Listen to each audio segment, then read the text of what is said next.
Sounds like you've got this. Yeah, definitely. Get a discount up to 30% with Drive Safe and Save from State Farm.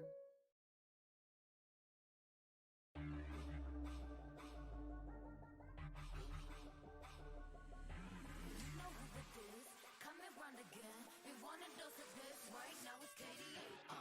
I'm a goddess with a blaze. 소리처럼 나 이름 잊지 못하게. Loud, loud, loud, loud. I could take you to the top. 절대 멈추지 못해. 내가 끝내주는 bad girl, girl, girl. And when I started talk that, oh, you know how to react. I'm a picture perfect face with that wild in my veins. You can hear it in my growl, growl, growl, growl. So keep your eyes on me now. 무엇을 보든 좋아할 거야. 다 할 수 없는 배vo. 나와 되길 원한 늘 확신해. We got it all in our hands now. So can you handle what we're all about? What's so tough? Let's get it, show you up. Can you feel the rush now? Ain't nobody bringing us down, down, down, down, down, down. They could try, but we gonna wear the crown. You could go another round, round, round, round, round, round, round. Wish you luck, but you're not bringing us down. We go hard till we get it, we go hard. We so in it, we pop stars. Only winning, winning now. Ain't nobody bringing us down, down, down, down. You ready for this? Let's go. See, 언제든지 내 모습 매직 단 한 번에 내가 잡아 절대 기죽지 않지. 펴펴 네가 뭘 알아. 견딜 수 없어 원해도 원하는 게 얼굴에 보여. I'm trouble and you running it. I'm so cold. When I move that way, you gon' be so blown. I'm the realest in the game. Said I'm on fire with the blade. You're about to hear my name ringing in your head like whoa. So keep your eyes on me now. 무엇을 보든 좋아할 거야. We're so tough. Let's get it, show you up. Can you feel the rush now? Ain't nobody bringing us down, down, down, down, down, down. They could try, but we gonna wear the crown. You could go another round, round, round, round, round, round, round. Wish you luck, but you're not bringing us down. We go hard till we get it, we go hard. We so in it, we pop stars. Only winning, winning now. Ain't nobody bringing us down, down, down, down.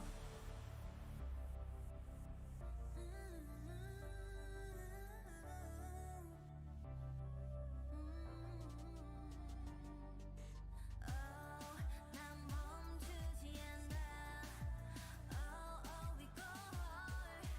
Oh, we pop stars. Ain't nobody bringing us down, down, down, down, down, down. They could try, but we gonna wear the crown. You could go another round, round, round, round, round, round, round. Wish you luck, but you're not bringing us down. We go hard till we get it, we go hard. We so in it, we pop stars. Only winning, winning now. Ain't nobody bringing us down, down, down, down.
Welcome back to Worlds 2019 and our second quarterfinal of of the day. LPL champions FunPlus Phoenix versus the hometown favorites, Fnatic. The EU powerhouse pulled off a miracle to make it here and are looking to continue their road towards another world final. We pulled a little bit of a lane swap here, brought in Vedi and Frost to preview this EU matchup against the #1 seed from the LPL region. Brought in the true experts, if you will. Vedius and I here.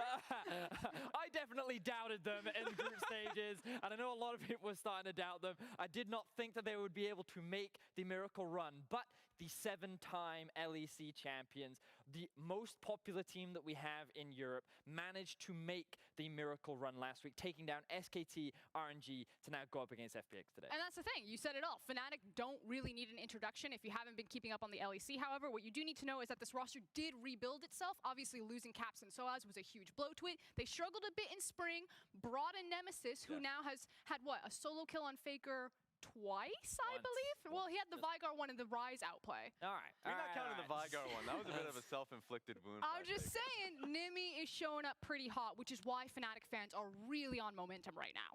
Yeah, I would happily put solo kill on my resume. My only take is I look at the mainstay players for me, the people that stayed along for the ride, Reckless, Hillasang, Broxa. Like, they have had monstrous performance in the second half of the week. Like Broxa in particular, like Lee Sin, mechanics on point. I expect them to come in big today. Let's take a stroll down memory lane there for that last day of groups and the miracle run for Fnatic here to the quarterfinals. Again, let's remember that their previous World Finals opponents just took the series to move on, got that vote of confidence from the Shy looking forward, and I think Fnatic will really take that as kind of a boon of momentum here up against FunPlus. And I think it's the thing to understand about this Fnatic versus last year's Fnatic is they are no longer just RNG light. They were no longer just playing through Reckless as kind of that semi-Uzi, and instead it was playing this high-octane, fast and furious style where it's about unlocking Hilly to start roaming around the map and creating plays with Broxa. And I don't want people to have that takeaway from week one. That like, oh, mage bottom lanes and playing AD carry was the solution. Like, they still had some great compositions lined up. It's just that you're seeing some excellent plays from a lot of the players here. And when was the last time a Fnatic fan got to say, Reckless doesn't have a small champion pool? He plays more champions than is possible at this tournament. He's got the Morgana, he's got the Garen. Fnatic fans are like, please just play Xayah.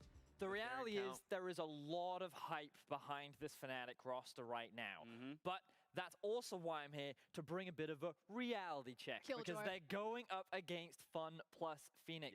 This team is no pushover. They did not have the most impressive group stages, admittedly. That was supposed to be the group of life that allowed this team to pretty much go 6-0 and have an easy walk into the quarterfinals.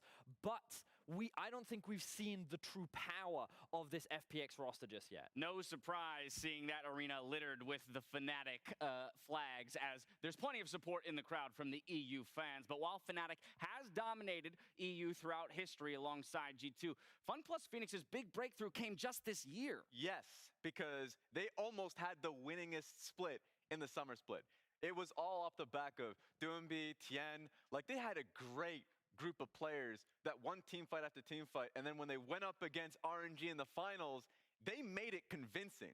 So FPX, this is their year. It was obviously for the international viewers that are like, what are you talking about? Group B looked very odd, but once again, to reiterate, their wins in that group were convincing and is how I expect them to play going forward. And frankly, it's been a long time coming, particularly for that guy in the mid lane right there. Doinby has been playing for 5 years on 4 different teams with 3 different junglers. Excuse me, 4 different junglers. Forgot Flawless there. And he's just been waiting for this moment. So I understand that they have a weird name. The song is Phoenix. I think it kind of goes to this momentum behind them, but it truly is a story of a Phoenix rising from the ashes. Doinby has been a staple of the LPL for so long, and now he finally gets to fly when it counts. And the fun story about this was, like, before 2019 hit, before Tien and Doombi came in, this team was already known as Young Mechanics and Gimgoon, LWX, and Chris. They were strong players anyways. So the fact that all you needed was that puzzle piece to connect the rest of the map already goes to show why they're now world contenders here. So great stuff coming in from FPX. We just need to see that consistency come in. And this is ultimately what makes FPX such a good team. Coming into the tournament, something that we actually discussed a lot was this team doesn't really have superstars. Even though you look at Doinby and his great performance, what makes this team fantastic is their ability to work together and how they complement each other. And for me, one of the big glue pieces was Tian in the jungle. I think that he has been one of the standout performers in the group stages, but he's also someone that coordinates and works so well with both his mid laner and support that he creates so many opportunities for this roster to succeed. I mean, according to Raz, he's the jungler in the tournament. Yeah, I have Tian as the best jungler with how consistent he has been on point in tracking the enemy jungler, going through mid lane, and even just basically playing ad hoc, recognizing if Doinby can't be along the ride with him, he's going to make the action happen to the bottom side of the map. He has, for me, been the most optimal jungler. But the key word that I really agree with Vedius here is synergy. The synergy between Tian and Doinby is what the recipe for success is for FPX. But they attack the game in a fairly similar style. It is about roaming out to the side lanes, a lot of action happening everywhere, and how you attack the map holistically rather than just trying to brute force advantages in lanes. All right, I think this is very interesting. We've obviously already set up both of these teams as very solid ones, or even Goliaths in their own right. But how do they actually match up? How do you expect that jungle matchup, per se, when you say Tian is the best in the tournament? That's the thing. Whenever you see two teams that are very like-minded and also very similar, it really is just a stat check. Who's the better of the two? I think Tian coming into this one is going to be much better in the sense that he is always very resource-driven. He knows where to actually send his manpower going straight through mid whenever possible. He is the quicker jungler in my eyes. Obviously, it just depends on who's better on the day, but I have a lot of faith in the man. I think a lot of it comes down to draft, personally. What we do know for certain is that there are a lot of contested picks between these two teams because they're very similar in their approach. We talked a lot about how Tian often acts as a glue for many of the members on FPX. Broxah is the early game essence of what makes Fnatic so strong in that part of the map. And when we look at some of the champions that they prioritize for both teams, things like the Gragas, the Elise, the Lee Sin, all three champions especially known for both of these junglers. And I feel like there's kind of two different questions to kind of kick off the draft phase here. There's, for Fnatic, how do you deal with the Ryze? It could be that you just feel confident that you have Nemesis Cassiopeia, that he can skill check the matchup, and then suddenly Doinby's Ryze isn't a problem. Yeah. On the other side, then, for FPX, what if Garen Yuumi actually comes back? Do you have a situation where if Garen Yuumi are played, do FPX have to ban it? Will it actually break the series? And so I think draft starts from there and then only gets more complicated as so many of these pools overlap. It's super important. In game one, I think FPX would want the Garen Yuumi to come through just because of the fact that LWX can play into it with a Vayne. Like, we've already seen the Kog'Maw Lulu. Exactly. So they can see that in that mindset. What I'm worried about here is this guy. Is the Shen. It's the globals that can come through and mess up a lot of the flow that FPX runs through. If they come into the bot side of the map and they think that they had the numbers game, not the case. We've seen them get messed up with that in the past. I mean, not just FPX, but LPL teams in general. Anytime you see an LPL team all the way back to the Cloud9 days, TL has also done it. When you run a Shen, then when the LPL teams come to skirmish you, suddenly they don't have the numbers advantage. Suddenly you can turn the tide on them. And I think it is a recipe for success here if they reach for high mobility, global composition with a Twisted Fate, a Nocturne, a Shen. And what I think is super interesting about these two teams specifically is a lot of the variation and uniqueness that we see in the draft comes from both the mid laners. We saw the Veigar come out from Nemesis. He was originally the Kayle player on this team before she was very popular, whereas for Doinby, the Malphite, the Kled, there's a variety of champions that he could bring out. And something we were talking about earlier in the day, Frost, was very much that Twisted Fate is something every team has banned away from this man. If anyone is going to leave it up, you know it's going to be FPX because they will have prepared a counter. And how deep do the mind games go? What preparation have both these teams come in? Because these are not teams that come into a best of 5 with nothing new on their plate. And that's the thing. When you see FPX's champions rolled out, you're like, wait a minute, that's just Doinby's champion pool. And it only gets larger because of the time that we talk about Kled mid also can be shared to Gimgoon. Both Gimgoon and Doinby have been Kled mid players and Kled top players for the entire time. I mean, I don't know how you guys feel, but I'm going to assume it's the same. This is so easy to predict once you see the draft. But I feel like the hardness of this, the coin flip, is because you just don't know how the teams are going to draft. I like it. Well, I'm going to make you predict without seeing the draft. Sorry to burst your bubble, but down the line, Frost, we're going to start with you. Who takes it, FPX, or does Fnatic continue their run towards another World Finals appearance? Okay, I'm actually going to go with Fnatic. Fnatic. And I'm going to go with a 3-1, and I think that might be surprising because I feel like a lot of people are leaning towards FPX. I think the difference makers will be Reckless and will be Bwipo, but that means you need to see the best iteration of Reckless and Bwipo. I think Bwipo has a creative enough champion pool that he can cause a lot of problems with things like that Shin pick, and I think Reckless is actually just a better ADC, at least at this tournament, than LWX. You caught me with the RNG Fnatic votes. So you may have gotten me in Group C. This time around, you have to have seen the LPL summer split to really know what FPX is. I wouldn't look at Group C and take too much from it. I think that what we will see is the FPX of old, I suppose. They will come in, they will come strong. Are you betting on a team returning to form from 4 weeks ago when we just saw them last week in a mess? Look, I saw 2 games where they're pretty good. And a lot of the times people will look, I'm saying we will see it, much like a lot of us, including the fan votes, were wrong in Series 1. I think people will be wrong and will undersell FPX. Fair enough. We've got a tie at the moment, Vedius. Where are you going? Yeah, where are you going? I made a mistake not believing in Fnatic last week. When they managed to get out of groups, my faith was clearly shattered. I was proven wrong. I like this. And I'm going to continue being wrong as I believe in FPX. Get it up! The reality is, this team has a much higher baseline than what we're seeing from the Fnatic squad. Their range is so wide, and I'm going to give a very specific example as to why I believe this. Okay, Many please. fans are conveniently forgetting the clutch game that happened against Fnatic. That was just a warm-up. And that's the problem. It's not just the warm-up. It's a nice stretch. It's a part of who Fnatic are. And while you do get the good, you get the bad as well. And the bad from FPX is never that What about low. the Splice? What about the Splice game? They were outdrafted. And I think that this time around in a best of 5, while I believe they can drop a game, the baseline performance from FPX is not the same as what we saw from But will they even hit their baseline? Based on their world's performances so far, can you even expect FPX to show up to that level? Whereas between weeks 1 and 2, Fnatic did improve greatly. You want to take this one? This is the ultimate question, right? Because Worlds is a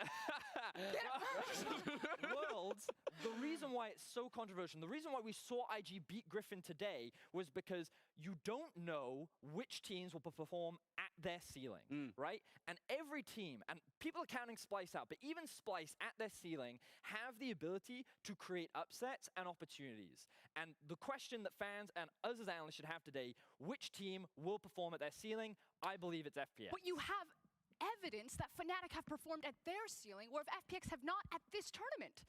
I still believe in FPX. Okay. I think what's beautiful about this, right, is we've established that both teams have paths to victory and that it will rely largely on execution and who shows up on the day. That is the nature of Worlds and international tournaments, is that any given day, a different person can come out the victor. And here today, we have a very split desk. Good news for us. Traitor. We get to sit back and watch some of these games and let the teams prove to us who deserves to come away with that victory. Come back, Mama. Come back over here. Hey, I'm on the winning side. I picked it in the RNG match. I've got it in the FPX one. I'm personally very happy that we are split here this time around as compared to the first series of the day where the analysts seemed largely aligned in the predictions. This time around feels a little bit more contentious. I actually really like this because I got a nice runway. I can get a good momentum building. As soon as we toss, it's going to be a whole rumble here in the analyst desk to see who comes out the victors. I'm just saying. What? For me, this is a win-win. Because if FPX he hedged his bets. He's like, I think FPX. Fnatic just admitted to hedging your bets, my friend. No, but I really do think You're that a coward. Tian is someone that we saw the potential of last week, and I really think we're going to see him style on Broxah today. I genuinely think that is one of the biggest difference makers in today's matchup. And also, just remember, if we're talking about growth throughout the tournament, first 2 weeks, young players from FPX's side have gotten that all out. Maybe we'll have one ink game. That's all right. I'm cool with that. The problem is 5 games in a row. Don't think Fnatic can do it. Go ahead. I just think that Fnatic have creativity and versatility in how they play as a team, not just in champion picks, whereas I actually think FPX have creativity, but only in champion picks. But their play style remains the same every time. All right, with that, the teams are readying up on stage. So for FPX, this is a chance to reach new heights, while Fnatic look to get one step closer to another world final. Let's head to the stage.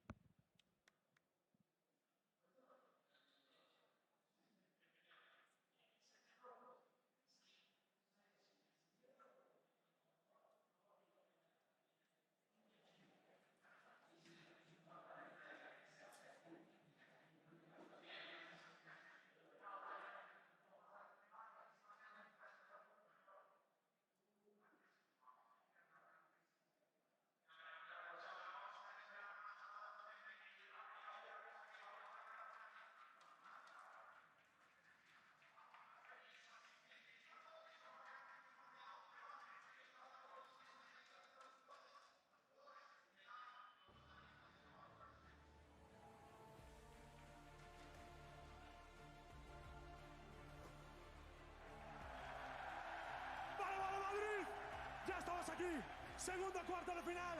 Ha llegado el momento. Acabamos de ver a Invictus Gaming ganar su cuarto de final. Tenemos ya los siguientes dos participantes preparados y uno de ellos es el campeón chino. Un fuerte aplauso para Fan Plus Phoenix.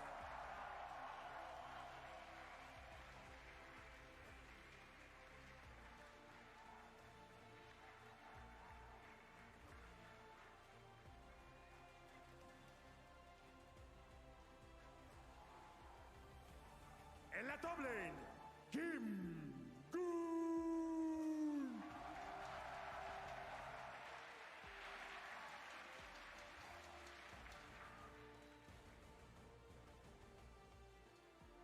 En la jungla, Tian.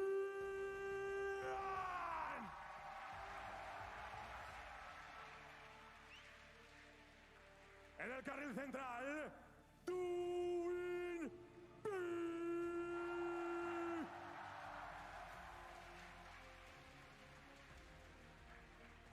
Como tirador, LWX.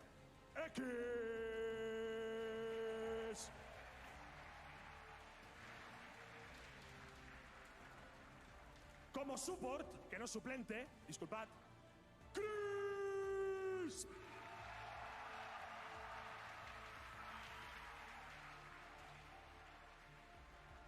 Como sustituto, Shinji. Y como entrenador, Warhorse.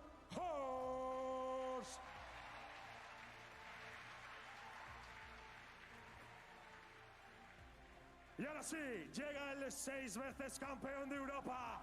Llega el equipo que estábamos esperando, Fnatic.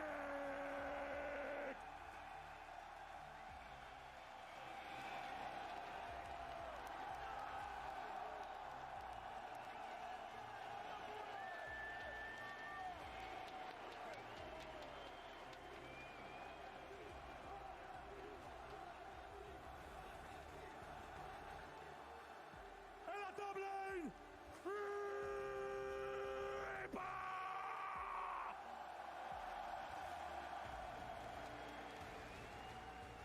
Como jungla, Mr. Braxa.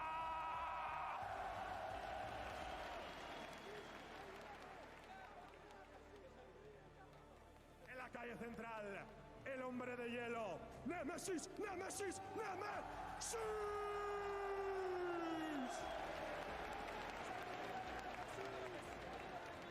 Como tirador, una leyenda,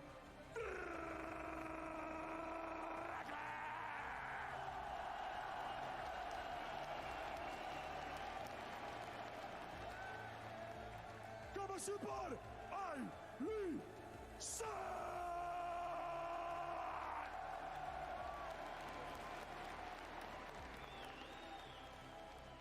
Como suplente Dan y como entrenador,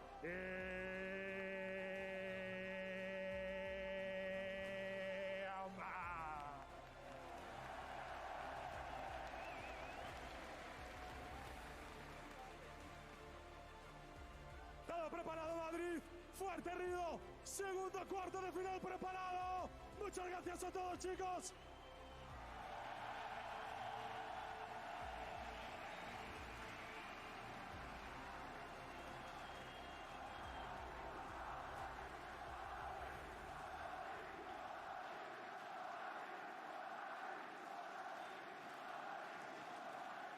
Thank you so much, Ibai. That is one hell of an intro. I'm Quickshot, joined by Kobe. And for the first time at Worlds 2019 Defisha, welcome back Thank you. to the caster desk. Honored to be here. I love that you can hear the Spanish accent in the Fnatic chants coming out of the Palacio Vasta Alegre. Ibai always gets me amped up and brings a smile to my face. And Fnatic, they've been in this arena before. They've won very important games here as well. This is another big one for them. Yes. I'm so happy they play FPX in this game because I feel both teams actually match each other very well, and that just makes it an awesome game. Okay, so who are we going to give the advantage to when we get ready for the draft?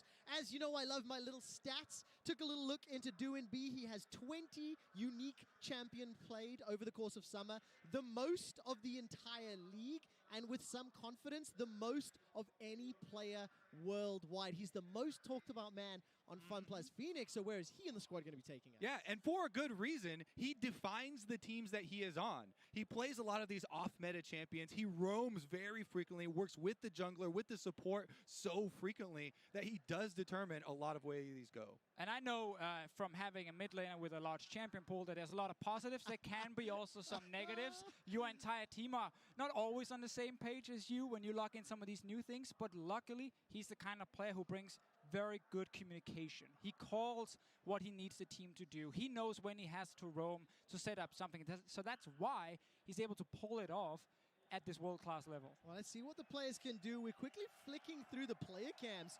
And other than Nemesis, who always